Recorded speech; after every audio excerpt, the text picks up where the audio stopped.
What does the end of evil look like through the eyes of those who witnessed it firsthand? How did young American soldiers, many barely out of their teenage years, process the collapse of a regime that had terrorized Europe for 12 years? When the Third Reich finally shattered in the spring of 1945, it was not a clean, cinematic ending, but a chaotic, brutal, and morally complex finale that challenged every preconception the liberators carried with them.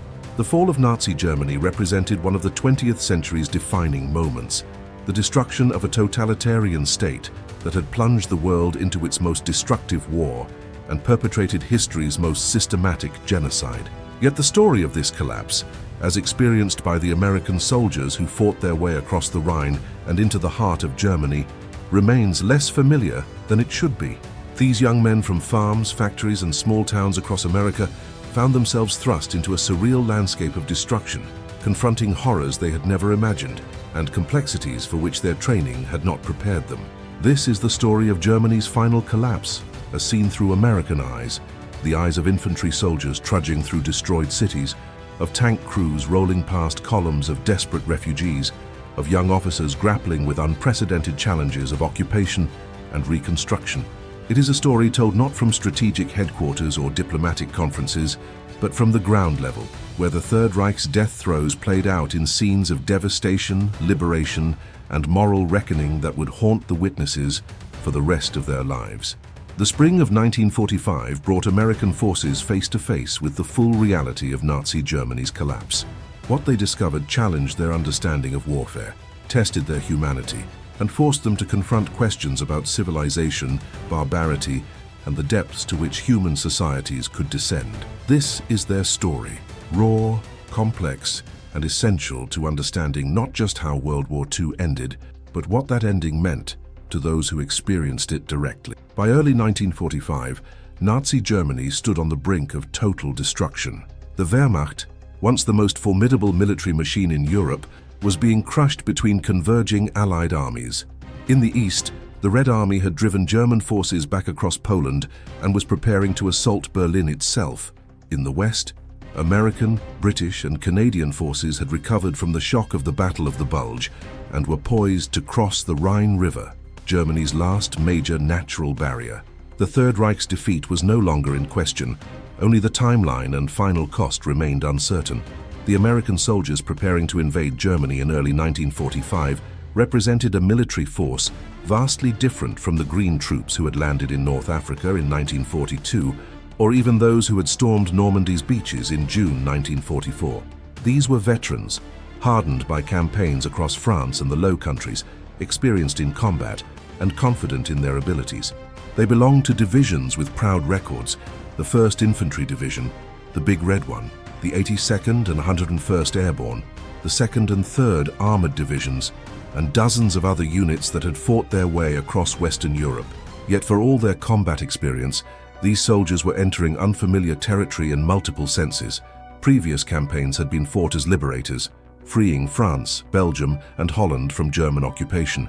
Crossing into Germany meant becoming occupiers of enemy territory, confronting a population that had supported the Nazi regime, and dealing with the wreckage of a society that had embraced totalitarianism. The moral clarity that characterized liberating Allied nations would give way to more complex realities as American forces penetrated deeper into the Reich. The soldiers themselves came from every corner of American society. Farm boys from Iowa and Texas served alongside factory workers from Detroit and Pittsburgh. College students who had interrupted their education marched with men who had never finished high school. African American soldiers served in segregated units, facing the paradox of fighting against Nazi racial ideology while serving in a segregated military. Jewish American soldiers carried particular motivation, aware that they were helping to destroy the regime that had targeted their people for extermination, though few yet knew the full extent of the Holocaust. The command structure overseeing this final campaign was led by General Dwight D. Eisenhower, Supreme Commander of Allied forces in Europe, whose diplomatic skills and strategic judgment had held the Allied coalition together through disagreements and setbacks. Under him, General Omar Bradley commanded the 12th Army Group, which included the 1st and 3rd Armies that would play crucial roles in Germany's conquest. Lieutenant General Courtney Hodges led the 1st Army, while the flamboyant and controversial Lieutenant General George S. Patton commanded the Third Army, whose rapid advances would become legendary. These generals planned an invasion of Germany that would involve crossing the Rhine at multiple points, encircling the Ruhr industrial region and driving deep into central Germany. The strategic goal was not just military defeat, but the complete destruction of Nazi Germany's capacity for future aggression.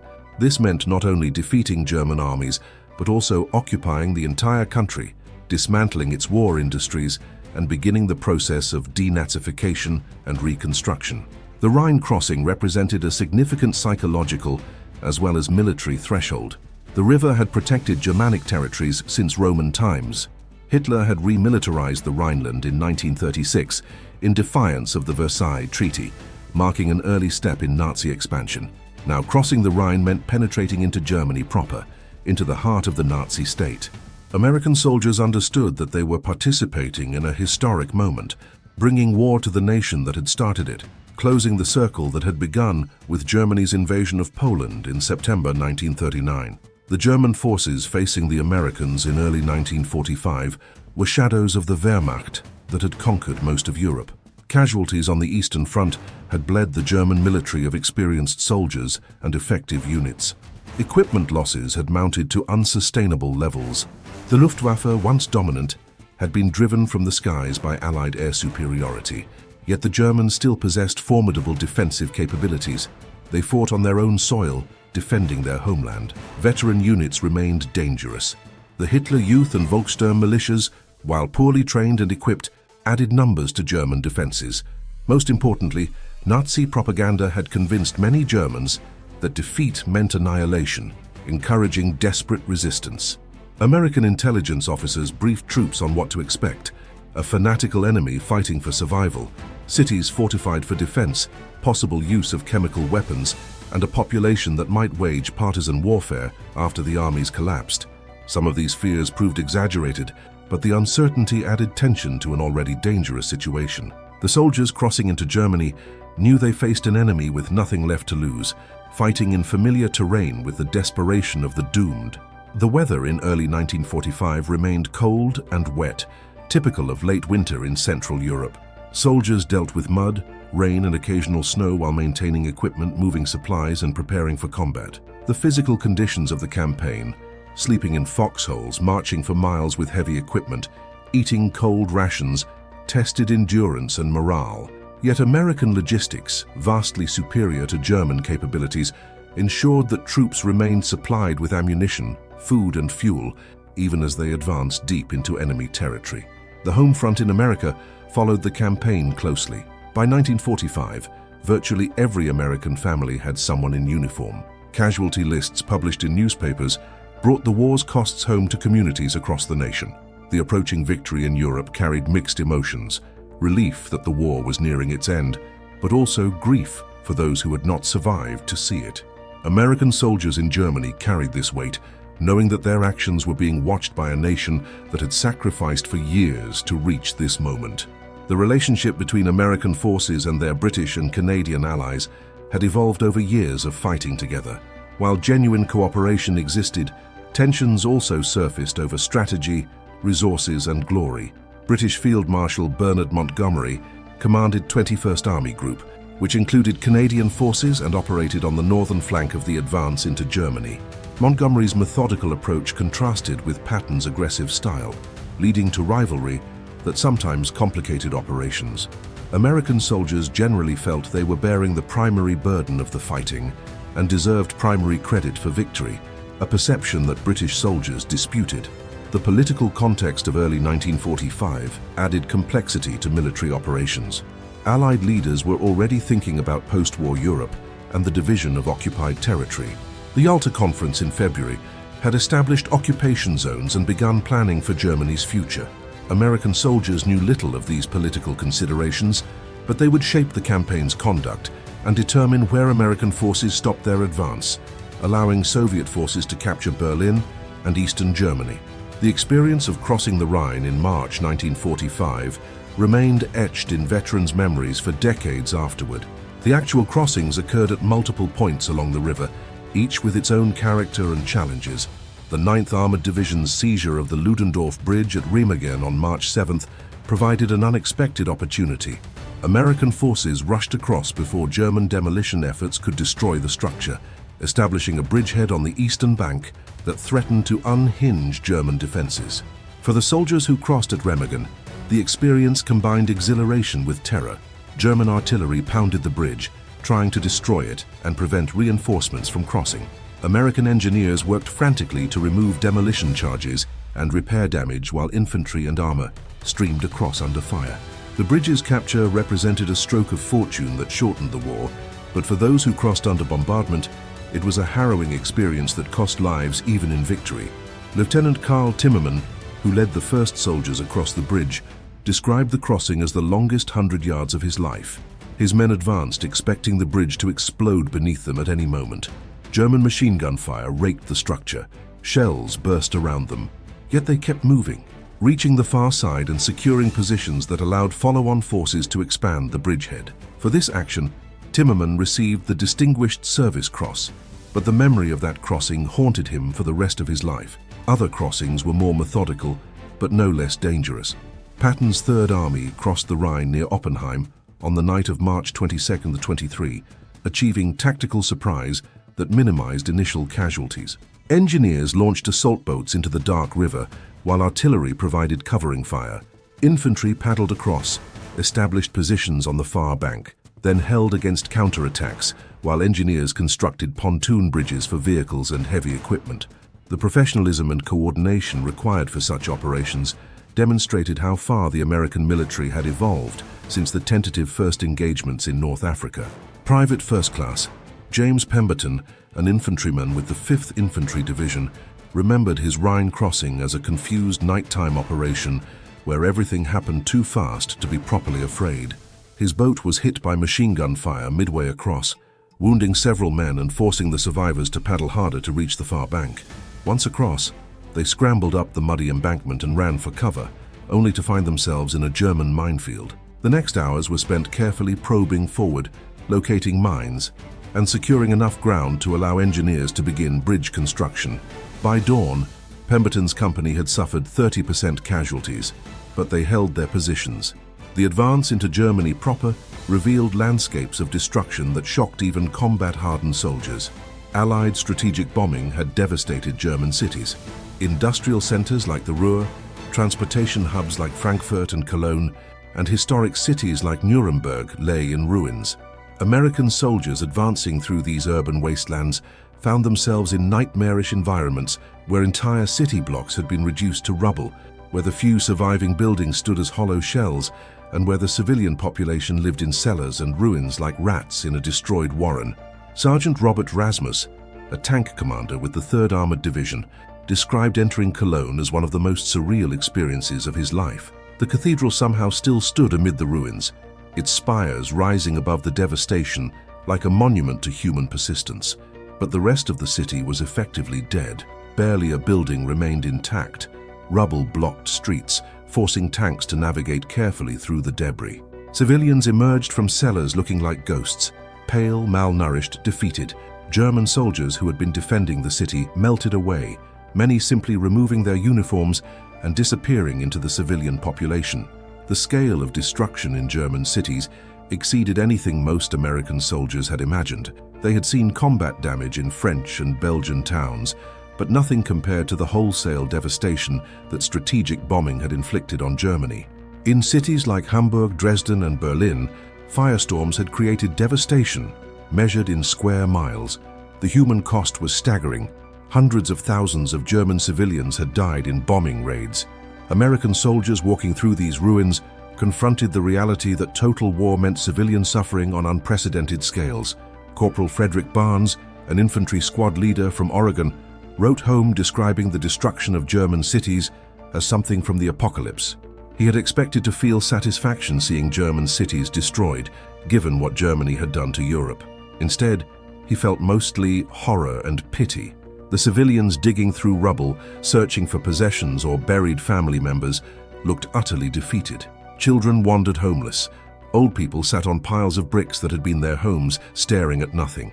Barnes found himself wondering if any victory was worth such destruction, then remembering the concentration camps and deciding that yes, it had been necessary, but that necessity did not make it less terrible. The discovery of concentration camps marked a turning point in American soldiers' understanding of what they were fighting against. While Allied leaders had known about Nazi atrocities, most American soldiers were unprepared for the reality of the camps. The liberation of Ohrdruf, a subcamp of Buchenwald on April 4, 1945, provided the first direct American encounter with the Nazi extermination system. What the soldiers found defied description.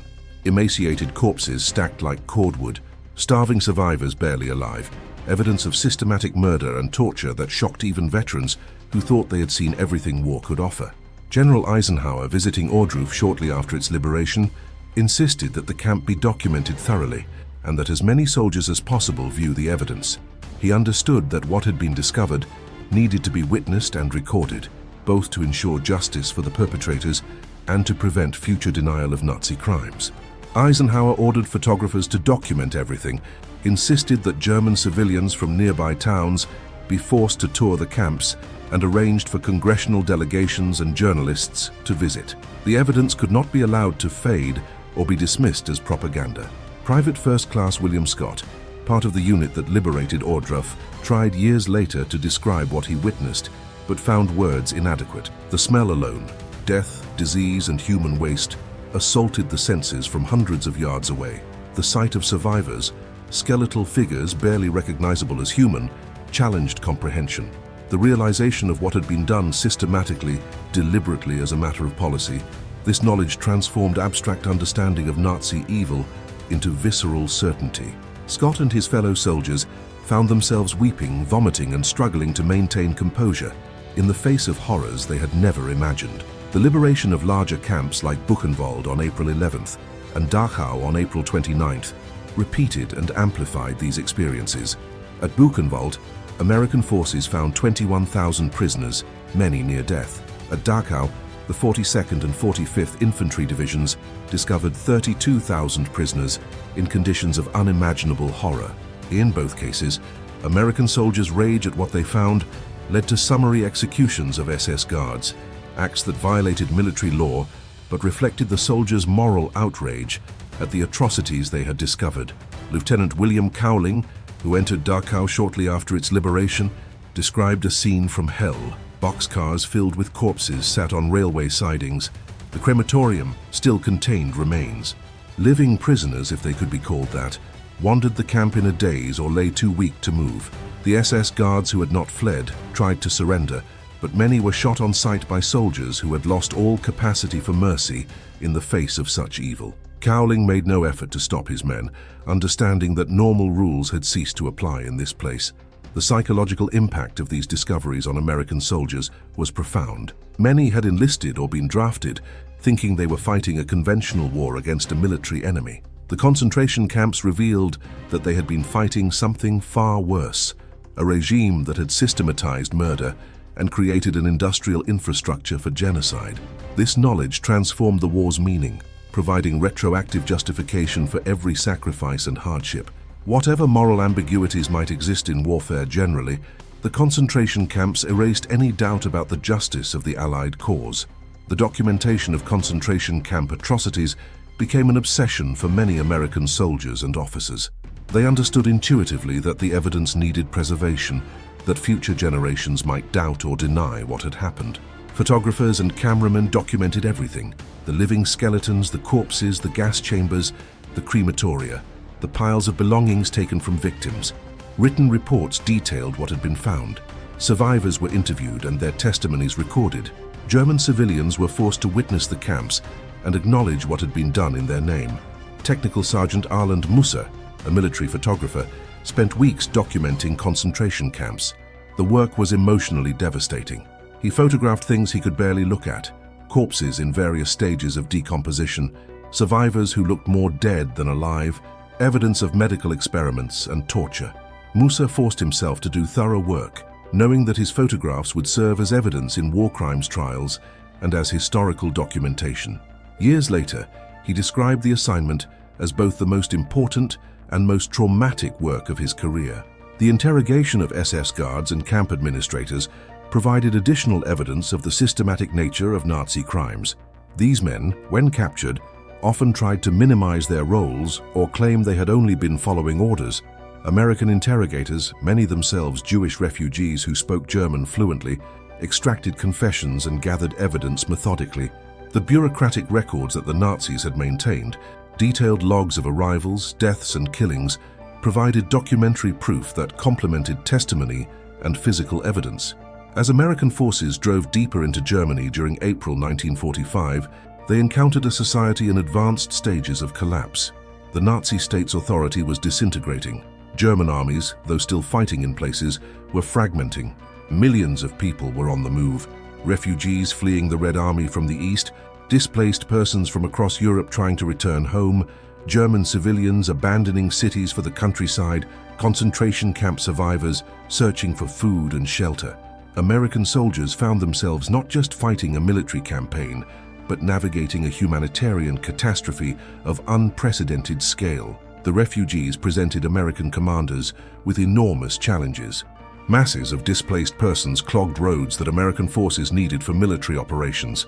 These civilians required food, medical care, and shelter that strained military resources. Sorting out who was who, German civilians, liberated forced laborers, concentration camp survivors, Nazi officials trying to escape justice, proved nearly impossible in the chaos. American soldiers trained for combat found themselves acting as traffic cops, aid workers and administrators in a situation for which they had received no preparation. Corporal Thomas Kelly, serving with a military police unit, described the refugee columns as the most pitiful sight he had ever seen. Families pushed carts loaded with possessions. Old people shuffled along, barely able to walk. Children, separated from parents, wandered crying. Former slave laborers, identifiable by the ragged striped uniforms many still wore, moved aimlessly, free but with nowhere to go. German soldiers who had abandoned their units mingled with the crowds, hoping to avoid capture. The whole mass of humanity moved slowly west, away from the approaching Red Army, looking to the Americans for protection, food and help that was in desperately short supply. The challenge of providing humanitarian assistance while maintaining military operations tested American organizational capabilities. Military government units, civil affairs officers, and eventually civilian relief organizations like UNRWA worked alongside combat forces to manage the crisis. Field kitchens fed thousands daily. Medical personnel treated diseases ranging from typhus to tuberculosis to malnutrition. Camps were established to house displaced persons temporarily, while their identities were verified and arrangements made for repatriation or resettlement. Lieutenant Charles Morrison, a civil affairs officer, found himself responsible for a town of 15,000 German civilians, plus 10,000 displaced persons from a dozen countries. The challenges were overwhelming. Food supplies were inadequate. The water system had been damaged by bombing. Disease threatened to become epidemic. Former Nazi officials needed to be identified and removed from positions of authority. Black marketeers operated openly. Different groups of displaced persons fought with each other over resources and old ethnic hatreds. Morrison worked 18-hour days trying to establish order and prevent humanitarian catastrophe, relying on German civilians for assistance while remaining suspicious of their Nazi sympathies. The fraternization with German civilians posed complex problems. Official policy forbade American soldiers from fraternizing with Germans, reflecting the view that the German population bore collective responsibility for Nazi crimes. Yet in practice, this policy proved impossible to enforce. Soldiers needed to interact with civilians to conduct occupation duties. Many Germans, especially in rural areas, seemed genuinely unaware of concentration camps and Nazi atrocities. Children were particularly difficult to ignore. Hungry kids begging for food or chocolate elicited sympathy that transcended policy directives. The non-fraternization policy gradually eroded as the occupation progressed. Soldiers shared rations with hungry children. Romance developed between American troops and German women. German civilians who appeared cooperative received better treatment than those who remained hostile. By summer 1945, the policy was effectively dead, replaced by a more nuanced approach that distinguished between Nazi party members and ordinary Germans, between those who had actively supported the regime and those who had merely endured it. Private Jacob Harris, a Jewish soldier from Brooklyn, found his interactions with German civilians particularly complex. His family had come from Germany a generation earlier, fleeing persecution. Now he found himself back in Germany as a conqueror, facing people who looked like his grandparents, but who had supported or accepted a regime that had murdered millions of Jews. Some Germans he encountered claimed they had opposed the Nazis, but had been powerless to resist. Others admitted they had believed the propaganda, but insisted they had not known about the camps. Harris struggled to reconcile his desire for revenge with his recognition that not every German bore equal responsibility. The discovery of Nazi party records and the beginning of the denazification process revealed the extent to which German society had been compromised by collaboration with the regime. Millions of Germans had been party members. Many more had participated in Nazi organizations like the Hitler Youth or the German Labour Front. Determining who had been actively complicit in Nazi crimes versus who had simply accommodated themselves to survive posed enormous challenges. American authorities initially planned rigorous denazification, but the scale of the task and the practical needs of occupation led to compromises that allowed many former Nazis to retain positions in German society. Captain Ernest Fischer, assigned to screen Germans for denazification, described the process as frustrating and ultimately unsatisfying. Nearly every adult German had some connection to the Nazi regime. Party membership had been necessary for many professions. Determining who had been genuine believers versus who had joined for career advancement required investigation that often proved inconclusive. The sheer numbers overwhelmed the capacity of American authorities to conduct thorough reviews. Fischer eventually developed informal categories: hardcore Nazis who needed to be permanently removed from authority, opportunists who could be re-educated, and ordinary Germans who had simply survived. This pragmatic approach allowed the occupation to function, but meant that many with Nazi connections retained positions in German society. The meeting between American and Soviet forces at the Elbe River on April 25, 1945, represented a symbolic moment, the closing of the vise that had crushed Nazi Germany. American and Soviet soldiers met at Torgau, shaking hands and celebrating the impending victory. Photographs of smiling soldiers from east and west showed a moment of genuine camaraderie, allies united in triumph. Yet beneath the celebrations lay emerging tensions that would soon develop into the Cold War. Lieutenant Albert Kotzebue, one of the first American officers to meet Soviet forces at the Elbe, described a surreal experience. The Soviet soldiers he encountered were tough, battle-hardened veterans who had fought across half of Europe. They welcomed the Americans warmly, sharing vodka and toasting victory. Yet Kotzebue noticed differences: the Soviet forces' harsh discipline, their suspicion of anyone who spoke German too well, their insistence on controlling territory they occupied. The seeds of future conflict were visible even in that moment of triumph, though few recognized them at the time. The contrast between American and Soviet approaches to occupation became apparent quickly. American forces generally treated German civilians with restraint, following regulations about treatment of occupied populations. Soviet forces, remembering German atrocities in the Soviet Union, often treated Germans harshly. Reports of widespread rape, looting, and arbitrary violence by Soviet forces against German civilians reached American soldiers, creating sympathy for Germans caught in the Soviet zone and reinforcing anti-communist sentiments among American troops. Hitler's suicide on April 30, 1945, and Germany's unconditional surrender a week later on May 7th brought the war in Europe to a formal end.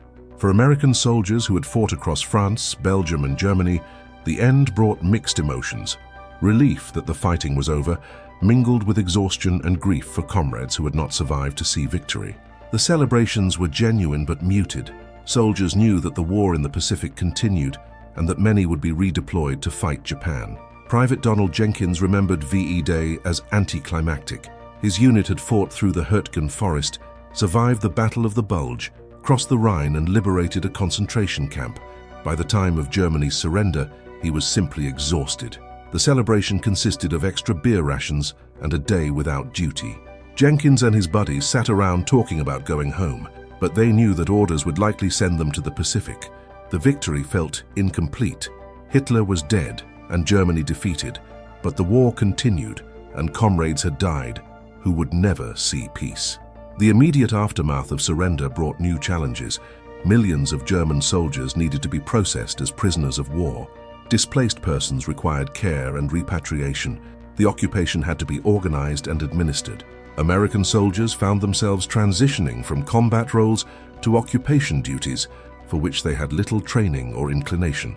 The glamour of combat gave way to the tedium of guard duty, the frustration of dealing with bureaucracy, and the moral complexities of administering a defeated nation.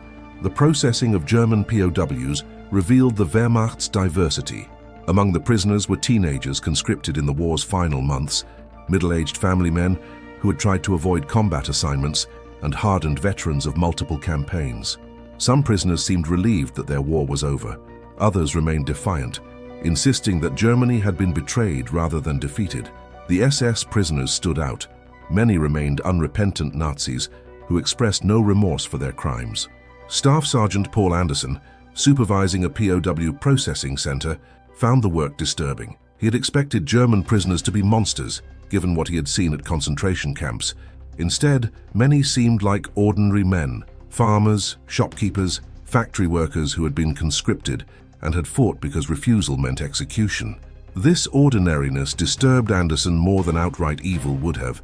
It suggested that under certain circumstances, ordinary people could participate in or enable monstrous crimes. This insight challenged his understanding of human nature and morality.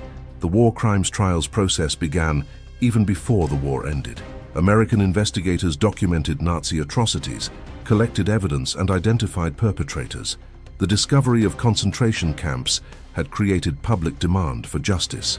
The principle that following orders did not excuse participation in crimes against humanity emerged from these investigations, establishing precedents that would shape international law. American soldiers participated in this process, guarding prisoners, providing security for trials, and sometimes testifying about what they had witnessed. Sergeant Michael O'Brien, assigned to guard duty at a prison holding suspected war criminals, described the strange experience of being responsible for men who had perpetrated atrocities. Some prisoners maintained their Nazi beliefs, defiant to the end. Others seemed to shrink, becoming pathetic figures who claimed they had only been following orders. A few expressed genuine remorse, though whether this was sincere or calculated remained unclear. O'Brien found himself struggling with his duty to treat prisoners humanely, while remembering what these men had done or ordered done. The preparation for the Nuremberg trials required extraordinary efforts to collect and organize evidence. American military lawyers, investigators, and translators worked to document Nazi crimes systematically. The decision to hold public trials, rather than simply executing Nazi leaders, reflected American and Allied commitment to demonstrating the legitimacy of war crimes prosecution. The trials would establish that the Nazi leaders had been judged according to law, not executed arbitrarily, setting precedents for international justice that would influence war crimes prosecution for decades. The occupation of Germany required maintaining order while beginning reconstruction. American forces faced multiple tasks simultaneously: preventing disease and starvation, restarting essential services, identifying and removing Nazi officials, establishing provisional German administrations, and preparing for eventual German self-government. These tasks exceeded the capacity of military forces designed for combat, leading to improvisations and compromises that shaped post-war Germany's development. The soldiers themselves dealt with the psychological aftermath of combat. Many suffered from what would later be called post-traumatic stress disorder, though in 1945 it was simply called battle fatigue or combat exhaustion. Nightmares, hypervigilance, emotional numbness, and survivor's guilt affected thousands of veterans. The army provided minimal mental health support, expecting soldiers to tough it out and return to normal. Many never fully recovered, carrying invisible wounds for the rest of their lives. Corporal Raymond Mitchell developed severe anxiety after witnessing the liberation of a concentration camp. He could not sleep without nightmares. Loud noises made him dive for cover. He felt numb and disconnected from his surroundings. The army doctors gave him a few days' rest, then returned him to duty.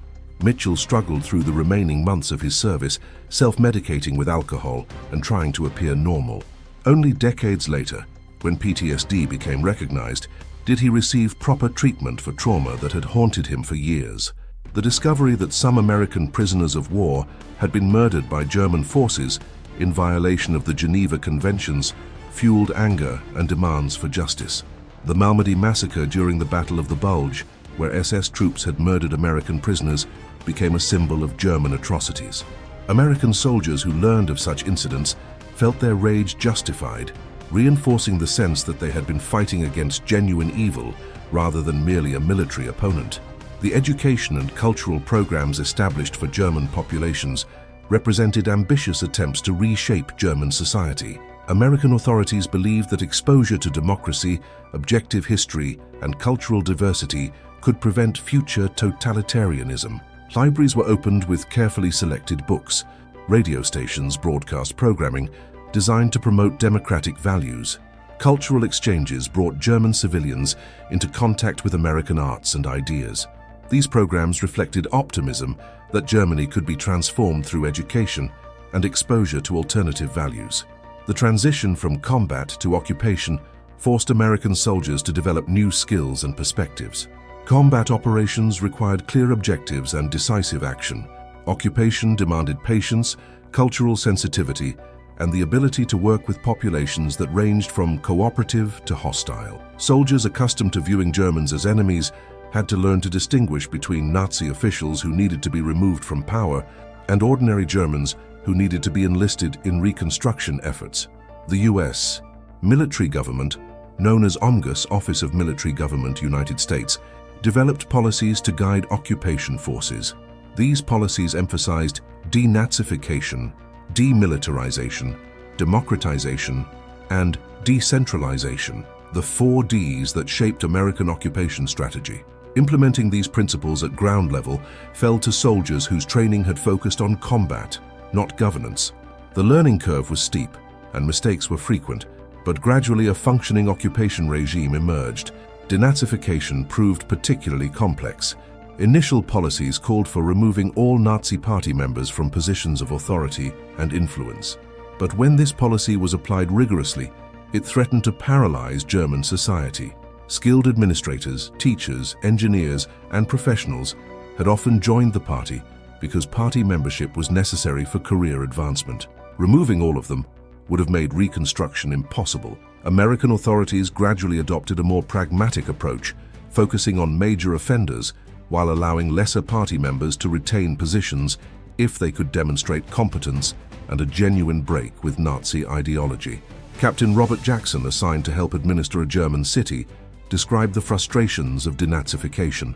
He needed German officials to help restore water, electricity, and food distribution, but thorough background checks revealed that most qualified candidates had been party members.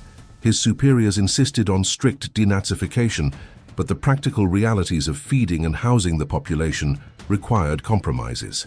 Jackson eventually learned to distinguish between opportunistic party membership and genuine Nazi commitment, but the process was frustrating and never entirely satisfactory. The Fragebogen, questionnaire forms that all German adults had to complete detailing their involvement with the Nazi regime, became symbols of the denazification process.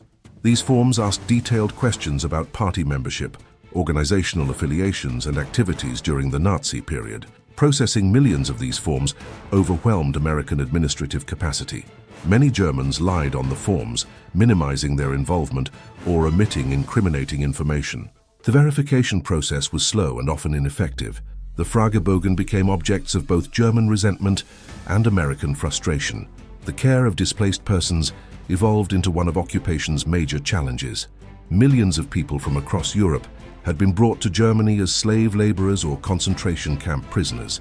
Now liberated, they needed food, shelter, medical care, and eventually repatriation to their home countries. UNRWA, the United Nations Relief and Rehabilitation Administration, worked alongside military authorities to care for these populations, but resources were inadequate, and conditions in DP camps often remained grim. Jewish survivors presented particular challenges. Many had no homes to return to, their families murdered, their communities destroyed. Some wished to emigrate to Palestine, but British restrictions limited this option. Others hoped to reach America, but faced restrictive immigration quotas. Thousands remained in DP camps in Germany for years after the war, living in limbo while the international community debated their fate. American soldiers who had liberated the camps found themselves administering facilities that, while incomparably better than Nazi camps, still represented a form of confinement for people who deserved freedom and security. Lieutenant Bernard Weinstein, a Jewish officer from Chicago, found himself assigned to administer a DP camp housing Holocaust survivors. The work was emotionally overwhelming. The survivors' stories, losing entire families, enduring unimaginable cruelty, clinging to life through luck and will, haunted him. Many survivors suffered from severe malnutrition and disease. All carried psychological trauma that would never fully heal. Weinstein worked tirelessly to improve conditions, secure additional rations, and advocate for emigration opportunities, but the slow pace of bureaucratic processes frustrated his efforts. The organization of DP camps by nationality created unexpected problems. Polish Jews who had survived the Holocaust often found themselves in camps with Poles who had been brought to Germany as forced laborers. Old hatreds surfaced. Many Polish displaced persons harbored anti-Semitic attitudes that made coexistence difficult. American administrators had to separate different groups to prevent violence. The complexity of European ethnic relations, with centuries of accumulated grievances and prejudices, confronted Americans who had little understanding of these dynamics. The soldiers' attitudes toward Germans evolved over time. Initial hostility and suspicion gradually gave way to more nuanced views.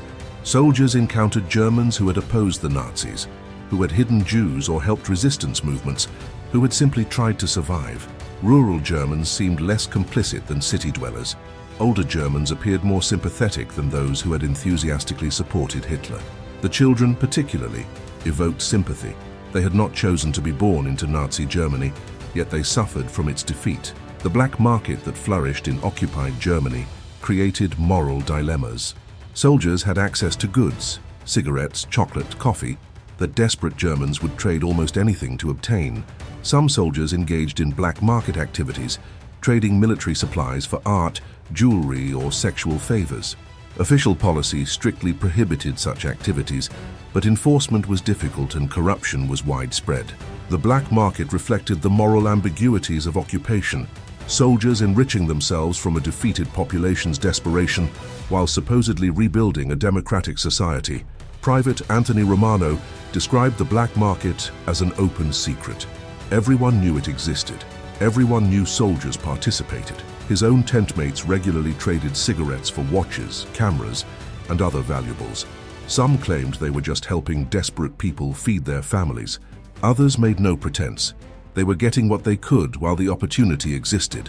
Officers tried to crack down periodically, but the black market simply became more discreet rather than disappearing. Romano participated occasionally, rationalizing that the Germans deserved whatever happened to them, though he felt vaguely ashamed of profiting from their misery. The sexual dynamics of occupation proved particularly controversial. German women, desperate for food and protection, sometimes traded sexual favors for American goods. Some relationships were clearly transactional and exploitative. Others developed into genuine romantic attachments. American authorities worried about venereal disease, fraternization policy violations, and the moral implications of sexual relationships between occupiers and occupied. German communities condemned women who associated with American soldiers, viewing them as traitors who dishonored German dignity. The term Veronika Dankeschön, a play on the German phrase for "thank you very much," became slang for German women who allegedly traded sex for American goods. This terminology reflected the casual sexism of the era and the power imbalance inherent in occupation.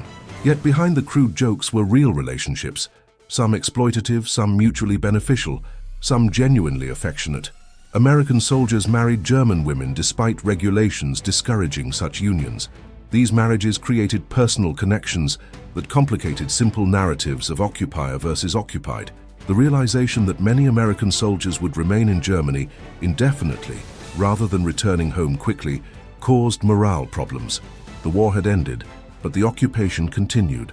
Soldiers who had enlisted or been drafted for the duration now faced extended service in a foreign country, separated from families and missing the victory celebrations at home. The army implemented a point system for demobilization, prioritizing those with the most service time, combat experience, and dependence. But for those with low point totals, the wait for discharge stretched into months or years. Private Leonard Hayes accumulated points slowly. He had arrived in Europe in late 1944, so he lacked the overseas time of earlier arrivals. He had no dependents. His combat time, while significant, did not reach the levels of soldiers who had fought since North Africa or Normandy. Hayes watched as higher point soldiers shipped home while he remained in Germany. His letters home reflected growing frustration and depression. The victory he had fought for seemed hollow when he could not enjoy it with family. His service continued, not because he was needed for combat, but because the army required bodies for occupation duty. The education programs established for German civilians, and particularly for German youth, represented ambitious attempts to reshape German society. American authorities believed that exposing Germans to democratic values, objective history, and cultural diversity could prevent the emergence of future totalitarian movements. Schools were reopened with carefully vetted teachers and new curricula that removed Nazi propaganda. Newspapers and radio stations operated under American supervision. Cultural programs introduced German audiences to American art, music, and literature. Sergeant David Cohen, assigned to work with German schools, found the work rewarding but challenging. German teachers who had taught under the Nazis had to be retrained. Textbooks needed to be replaced. Students who had been indoctrinated with Nazi ideology needed to learn critical thinking. Cohen organized programs where American soldiers visited schools to talk about democracy and American society. The reception varied. Some students were genuinely curious and receptive, others remained sullen and resistant. But gradually, attitudes began to shift, particularly among younger children who were more adaptable. The establishment of German-American friendship organizations, cultural centers, and exchange programs aimed to build long-term connections between American values and German society. These programs operated on the premise that personal relationships and cultural exposure could accomplish what military force alone could not: genuine transformation of German attitudes and values. American soldiers participated as ambassadors, sometimes unconsciously, through their daily interactions with German civilians. How Americans behaved shaped German perceptions of democracy and American society. The fraternization that developed between American soldiers and German women created complicated social dynamics. Some relationships were exploitative, with soldiers using their position and resources to obtain sexual favors. Others developed into genuine romances that eventually led to marriage. American authorities initially prohibited such relationships, but eventually accepted their inevitability. The German women who associated with American soldiers, called Fräuleins or Ami-Liebchen, faced social ostracism from other Germans who viewed them as collaborators or prostitutes. The complexities of administering justice in occupied Germany revealed tensions between different goals. Prosecuting war criminals required thorough investigations and trials that took time, yet maintaining order required functioning German administrative and judicial systems that inevitably included individuals with Nazi connections. The choice between swift justice and effective governance forced compromises that troubled many American soldiers who had fought to destroy Nazism. The theological and philosophical questions raised by the Holocaust troubled American soldiers, particularly those with strong religious beliefs. How could God allow such evil? How could supposedly civilized people perpetrate such atrocities? What did the Holocaust reveal about human nature? These questions had no easy answers, but soldiers grappled with them in letters home, in late-night discussions, and in their own reflections. For many, the experience shattered naive faith in human progress and forced confrontation with the capacity for evil that exists within societies and individuals. Chaplain Thomas McCarthy found himself struggling to provide spiritual guidance to soldiers, traumatized by what they had witnessed at concentration camps.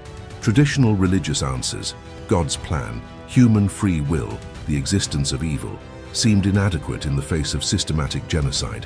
Some soldiers lost faith entirely, unable to reconcile what they had seen with belief in a benevolent God. Others found faith deepened, though transformed into something darker and more complex. McCarthy himself questioned whether his ministry had meaning after Dachau. How did one talk about God's love to men who had seen children murdered in gas chambers? The American soldiers' experience of Germany's fall revealed contradictions and complexities that challenged simple narratives of good versus evil. While the Allied cause was unquestionably just and Nazi Germany deserved its defeat, The experience of occupation forced recognition that moral clarity diminished when confronting individual Germans and making decisions about reconstruction and justice. The collective guilt question divided American opinion. Some argued that all Germans bore responsibility for Nazi crimes through their support, active or passive, for the regime. Others insisted that distinguishing between Nazi officials and ordinary Germans was essential for successful democratization. American soldiers on the ground tended toward the latter view, influenced by personal encounters with Germans who seemed genuinely remorseful or who claimed they had been powerless to resist. The discovery that some Germans had genuinely not known about the concentration camps troubled simple narratives of collective guilt. While willful ignorance certainly existed, and while many Germans had information about atrocities, even if they lacked complete details, the Nazi regime had indeed kept the extermination program relatively secret from the general population. American soldiers found themselves uncertain how to judge Germans who claimed ignorance. Were they lying, or had the Nazi system successfully compartmentalized its crimes? Private First Class Martin Schulz, whose grandparents had emigrated from Germany, found himself particularly conflicted. He spoke German and could converse with civilians more easily than most soldiers. Many Germans told him they had opposed the Nazis privately, but had been afraid to speak out. They described the terror system, the informants, the consequences of dissent. Schulz wanted to believe them but remained skeptical. How much opposition was genuine, and how much was retrospective self-justification? The question haunted him and defied easy answers. The rushed nature of denazification and the pragmatic compromises made for governance's sake troubled many soldiers. They had fought to destroy Nazism, yet here were former party members retained in positions because their expertise was needed. This seemed to betray the cause for which Americans had died. Yet the alternatives, trying to run Germany with no experienced administrators or maintaining military government indefinitely, posed their own problems. The tension between ideals and practicalities defined the occupation experience. The use of former Wehrmacht officers and soldiers to help control German prisoners and maintain order struck some Americans as particularly problematic. These were men who had fought for Hitler, yet now they were being given authority again, even if limited and supervised. The justification was practical. German officers could control German prisoners more effectively than American guards, but it created uncomfortable optics. Soldiers who had fought against the Wehrmacht now found themselves working alongside former enemies. Sergeant Walter Price found himself supervising German POWs who were being used for reconstruction work. The German soldiers followed orders efficiently, respected military hierarchy, and seemed professional. Some even expressed relief that the war was over and appeared to harbor no continuing Nazi loyalties. Price found himself developing grudging respect for their professionalism while remaining troubled by the fact that these same men had recently been trying to kill Americans. The moral complexity of the situation, working with yesterday's enemies to rebuild their country, challenged simple categories of friend and foe. The differential treatment between Western and Eastern occupation zones became apparent quickly. American, British, and French zones emphasized reconstruction and eventual German self-government. The Soviet zone implemented a communist system with forced collectivization and political repression. Germans in the Western zones, whatever their complaints, enjoyed far better conditions than those in the East. This reality complicated narratives of Allied unity and foreshadowed the Cold War division that would dominate post-war Europe. American soldiers stationed near the Soviet occupation zone heard disturbing reports of Red Army behavior: mass rape of German women, arbitrary arrests, confiscation of property, and harsh repression. These reports reinforced anti-communist sentiments among American troops and raised questions about the nature of the alliance that had defeated Germany. If the Soviets behaved brutally toward Germans, how different were they from the Nazis? These thoughts, rarely expressed officially but common in private conversations, reflected the emerging ideological divide that would shape the next 4 decades. The question of what American soldiers learned from their experience in Germany produced varied answers. Some came away confirmed in their belief in American democracy and values, seeing the contrast between American freedoms and totalitarian oppression. Others developed more cynical views, having witnessed moral compromises, corruption, and the complexity of applying ideals in messy reality. Many simply wanted to go home, having had enough of war and Europe's problems. The psychological toll of combat and occupation affected different soldiers differently. Some seemed to cope well, resuming civilian lives with relative ease. Others struggled with alcoholism, relationship problems, and inability to hold jobs. The full recognition of combat trauma and the need for mental health treatment would not emerge for decades. In 1945, soldiers were expected to readjust on their own with minimal support. Many suffered in silence for years or decades. The soldiers who had liberated concentration camps carried particularly heavy psychological burdens. The images of emaciated corpses, the smell of death, the evidence of systematic torture, these memories could not be erased or forgotten.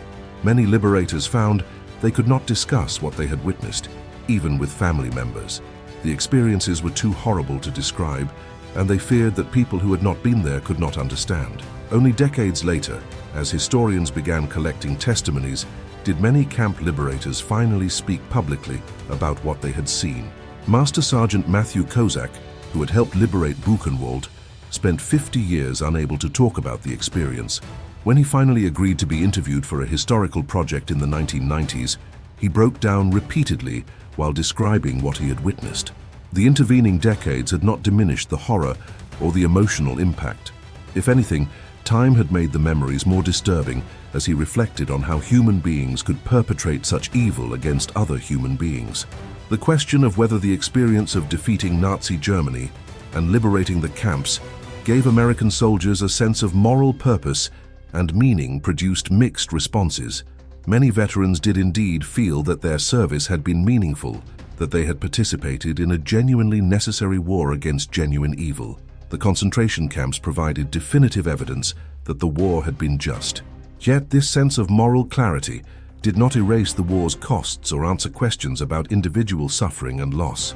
The relationship between American ideals and American practices during occupation revealed contradictions. Americans preached democracy while maintaining military dictatorship in Germany. They condemned Nazi racism while serving in a segregated military. They promoted free enterprise while controlling the German economy. These contradictions did not escape notice by either Germans or American soldiers. Some saw them as hypocrisy, others as the inevitable gap between ideals and implementation.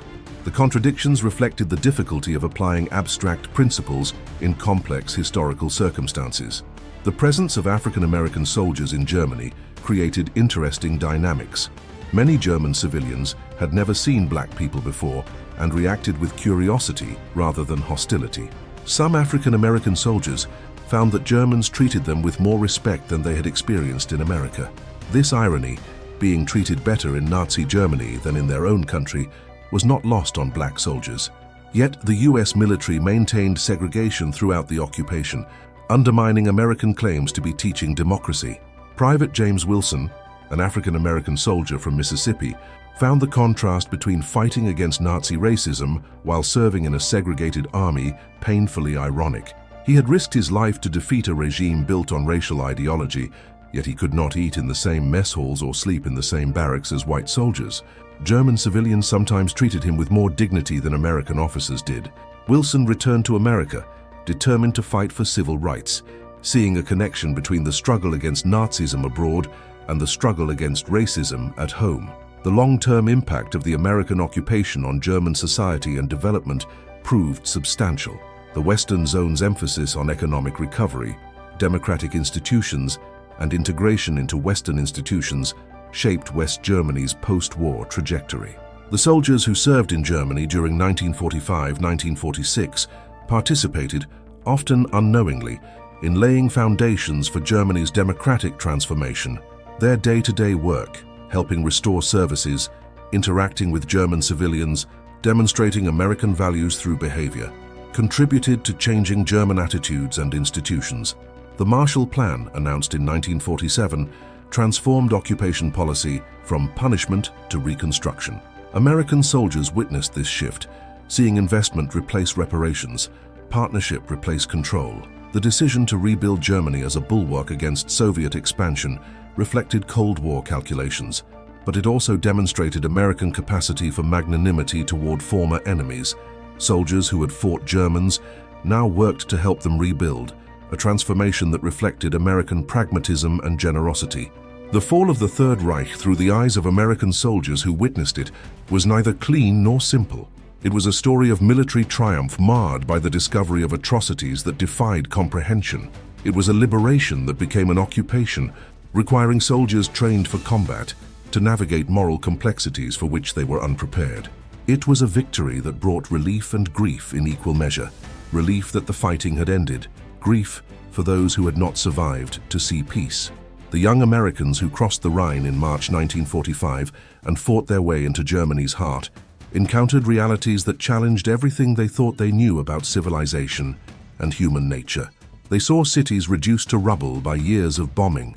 They liberated concentration camps that revealed the full horror of Nazi genocide. They met Germans who ranged from defiant Nazis to remorseful citizens.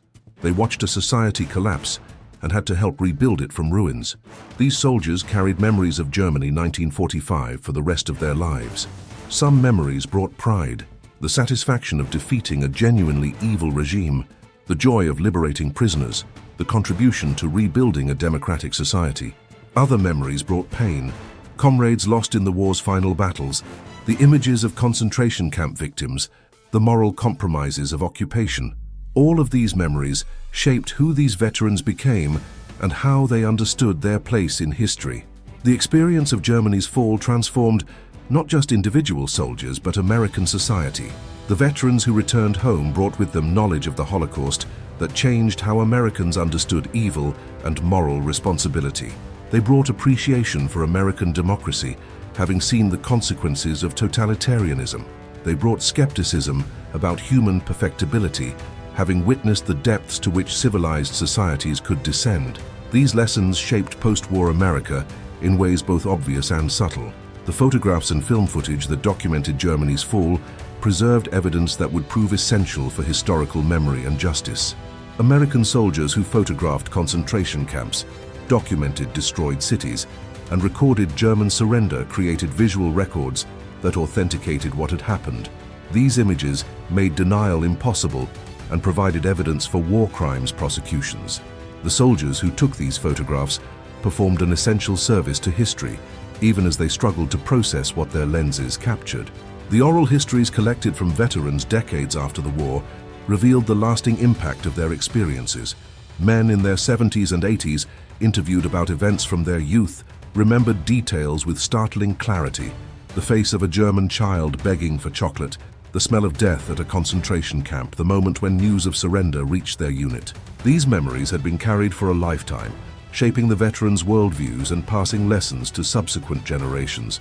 The legacy of American soldiers' experience in Germany 1945 extends beyond individual memories to broader historical significance. The occupation laid foundations for Germany's democratic transformation and eventual integration into Western institutions. The confrontation with the Holocaust shaped American understanding of genocide and moral responsibility. The experience of transitioning from combat to occupation provided lessons about military operations that influenced later interventions. The veterans' testimonies contributed to historical understanding of World War II's end and its immediate aftermath. For the soldiers themselves, Germany 1945 represented a defining experience that marked the boundary between youth and maturity. They had witnessed history being made. They had participated in events of world historical importance. They had confronted evil and seen its destruction. They had discovered reserves of courage, resilience, and compassion they had not known they possessed. They had also discovered capacity for cruelty and compromise that troubled them. These revelations shaped their understanding of themselves and humanity. The question of what Germany 1945 meant to those who witnessed it produces no single answer. Each soldier experienced the collapse differently based on their role, personality, and circumstances. An infantry soldier who fought through German cities had different experiences than a military government officer administering a town. A Jewish soldier confronting the Holocaust's evidence experienced the liberation differently than his Gentile comrades. An African-American soldier dealing with German racism while serving in a segregated army faced unique contradictions.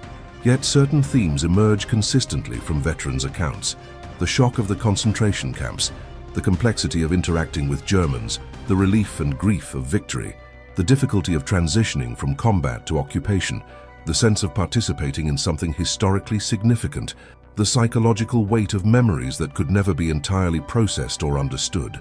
These common threads suggest that despite individual variations, the experience of Germany's fall shared elements that marked all who witnessed it. The children that American soldiers encountered in Germany, hungry, frightened, and innocent of their parents' crimes, particularly affected many veterans. These children became symbols of hope for Germany's future and reminders of war's impact on innocence. Soldiers who shared rations with German children, who made toys for them from scrap materials, who tried to show kindness amid the occupation's hardships, demonstrated humanity that transcended the victor-vanquished relationship. Many of these soldiers later sponsored German children through relief organizations or maintained correspondence with German families they had met during occupation. Staff Sergeant Eugene Williams, an African-American soldier from Alabama, found special meaning in his interactions with German children. In Germany, he encountered white children who treated him without the racism he had experienced throughout his life in America. The children's innocence and their acceptance of kindness, regardless of his skin color, moved Williams profoundly. Years later, he reflected that Germany had taught him about human dignity in unexpected ways, even in a defeated, devastated country occupied by an army that segregated its own troops. He found moments of genuine human connection that transcended racial categories. The friendships that developed between American soldiers and German civilians, despite non-fraternization policies and the victor-vanquished dynamic, demonstrated human connection's resilience even in difficult circumstances. Some of these friendships lasted for decades, maintained through correspondence and occasional visits. German families who had been helped by American soldiers remained grateful for generations. American veterans who returned to Germany decades later to revisit places where they had served often found emotional homecomings and connections with people they had known during occupation. The theological questions that the Holocaust raised continued to trouble many veterans throughout their lives. How could God allow such evil? What did systematic genocide reveal about human nature? How should faith respond to evidence of such profound moral catastrophe? These questions admitted no easy answers, but wrestling with them became part of many veterans' spiritual journeys. Some lost faith, others found it deepened. Most simply carried the questions, acknowledging mystery while trying to live ethically in response to what they had witnessed. The pride that veterans felt in their service coexisted with ambivalence about war itself. They were glad they had served and believed their cause had been just. The defeat of Nazi Germany and the liberation of concentration camps justified the sacrifice. Yet they also recognized war's costs, the lives lost, the bodies maimed, the psychological wounds that never fully healed. Most hoped that their generation's sacrifice would make future wars unnecessary, though they recognized this hope was probably naive. The experience of Germany 1945 made them simultaneously proud of their service and hopeful that future generations would not need to repeat it. The transition from military to civilian life proved difficult for many veterans. Skills learned in combat had limited applicability to peacetime employment. The intensity of wartime experiences made civilian concerns seem trivial. Relationships strained by years of separation sometimes broke. Yet most veterans eventually readjusted, built careers, raised families, and contributed to the post-war prosperity and democratic vitality that their service had helped make possible. Their success in rebuilding their own lives paralleled Germany's reconstruction. Both represented triumphs over the war's destruction. The GI Bill, providing educational and housing benefits to veterans, facilitated this transition and transformed American society. Veterans who might never have attended college used GI Bill benefits to earn degrees, entering professions and contributing to American prosperity. The investment in veterans' futures represented recognition of their sacrifice and contributed to creating the American middle class. Many veterans who had witnessed Germany's devastation and occupation's challenges became advocates for educational opportunity and social mobility at home. The final assessment of what American soldiers' experience of Germany's fall meant requires acknowledging complexity. It was triumph and trauma, liberation and occupation, justice and compromise. It was ordinary young men confronting extraordinary circumstances and responding with courage, compassion, and occasional cruelty. It was the end of one chapter in human history and the beginning of another. It was an experience that shaped those who lived it and through their testimonies and memories, continues to shape our understanding of war, evil, moral responsibility, and human resilience. The veterans who crossed the Rhine, who liberated the camps, who accepted German surrender, who helped rebuild a defeated nation, these men performed essential service not just for their country, but for human civilization. They defeated a regime that threatened to plunge humanity into darkness. They confronted evil and did not flinch. They helped create conditions for Germany's democratic rebirth. They bore witness to atrocities that must never be forgotten. They demonstrated that even amid war's horror and occupation's moral complexity, human dignity and compassion could persist. Their story deserves remembering not as simple heroic narrative, but in all its complexity. The courage and the fear, the idealism and the cynicism, the compassion and the cruelty, the clarity and the confusion. Only by understanding their experience in its full complexity can we appreciate both their achievement and the lessons their experience offers. Germany 1945, as seen through American soldiers' eyes, reveals truths about war, occupation, moral responsibility, and human nature that remain relevant decades later. As the last veterans of that generation pass away, their first-hand testimonies become historical documents rather than living memory. The responsibility for preserving and understanding their experiences passes to historians and subsequent generations. We honor these veterans not through uncritical hagiography, but through honest engagement with their experiences, acknowledging their courage while recognizing their humanity, celebrating their achievement while learning from their struggles, preserving their memories while extracting lessons applicable to contemporary challenges. The fall of the Third Reich through American soldiers' eyes was neither the beginning nor the end of the story, but it was a crucial chapter, the moment when one of history's most evil regimes was destroyed and the difficult work of building peace began. The soldiers who witnessed and participated in this moment carried forward the lessons of their experience, shaping post-war America and contributing to the vigilance necessary to prevent future totalitarian threats. Their service and their memories remain gifts to subsequent generations, reminding us of the costs of freedom and the eternal requirement to defend human dignity against those who would destroy it. The transformation of Germany from Nazi dictatorship to democratic ally represents one of history's most remarkable recoveries. American soldiers who participated in the occupation and witnessed Germany's devastation could scarcely have imagined that within a generation, West Germany would become a prosperous democracy and valued partner. This transformation vindicated the American approach to occupation, emphasizing reconstruction over punishment, partnership over domination, hope over retribution. The soldiers' sacrifice and service contributed directly to this outcome, making the world safer and more free. Yet the memory of what these soldiers witnessed, the concentration camps above all, remains essential. As the Holocaust recedes into history, as survivors and liberators die, the responsibility for remembering falls to subsequent generations. The photographs, testimonies, and artifacts that American soldiers preserved provide evidence that cannot be denied or dismissed. Their insistence on documentation, their moral outrage, their determination that the world should know what had happened, these responses honored the victims and served future humanity by making denial more difficult.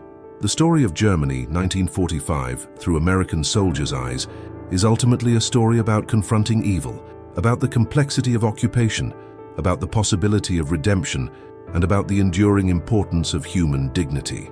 It reminds us that defeating evil is only the beginning, that building peace requires patience, wisdom, and willingness to work with former enemies. It demonstrates that even in war's aftermath, amid ruins and recriminations, hope can emerge and societies can transform. It teaches that ordinary people, thrust into extraordinary circumstances, can rise to challenges they never anticipated and make choices that shape history.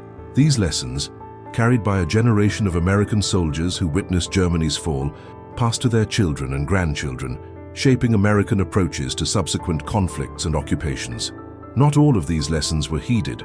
Later interventions sometimes ignored the complexity and difficulty that occupation entails, but the memory of Germany 1945 remained, a reminder of both the costs and possibilities inherent in defeating evil and building peace from war's ruins.